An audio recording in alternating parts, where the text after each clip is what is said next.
How are we doing, sports fans? It's Jim here with the 3 Minute AD. It's a rainy Wednesday here in the bunker, and we're going to talk today a little bit about special events.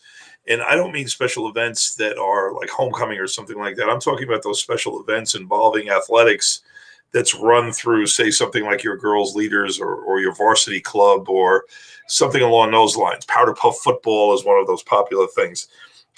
The support that the athletic department has to give is varied because most of the time that the people that are going to run those events might not really understand the logistics of the liabilities that can go on with it. For example, we run here a powder puff football game every year, and it's become extraordinarily popular, not just for the participants in the football game, the girls that participate in the football game, but also for the boys that are now become cheerleaders. And so we now increase the amount of liability that we have to entertain in order to make this event go. So what do we need to do in order to have that happen and make it done safely? So the advice we give principals and coordinators and everybody else that goes on is have a practice or two.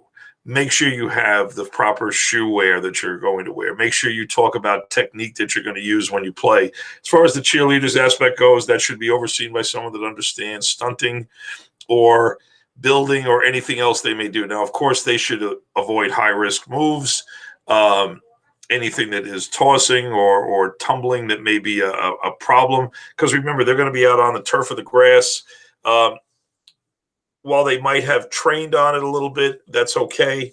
We ran into a situation last week. We have Girls Sports Night, which is a wonderful event. It's our varsity club, and we've been doing it for 71 years here in South Huntington.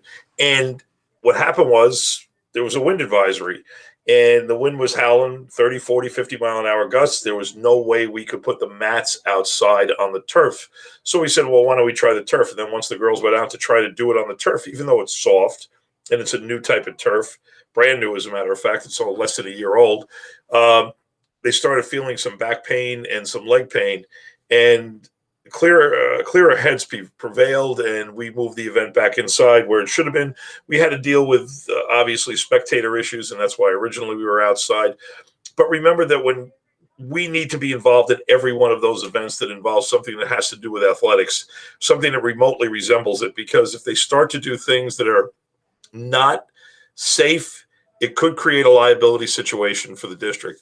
Now, I know that they admonish us for having these things like powder puff games and things like that. Faculty senior nights, things along those lines really shouldn't occur, but yet they do. So you remember, you're the voice of reason here. You're the one that has to really be on top of it. Make sure the equipment they have is good. Make sure they've had the proper training, and it doesn't take that long to do. But good luck with all those things. So this is Jim here for the 3 Minute AD. My time is now expired, and we'll catch you on the next one. Thank you very much, and have a great day.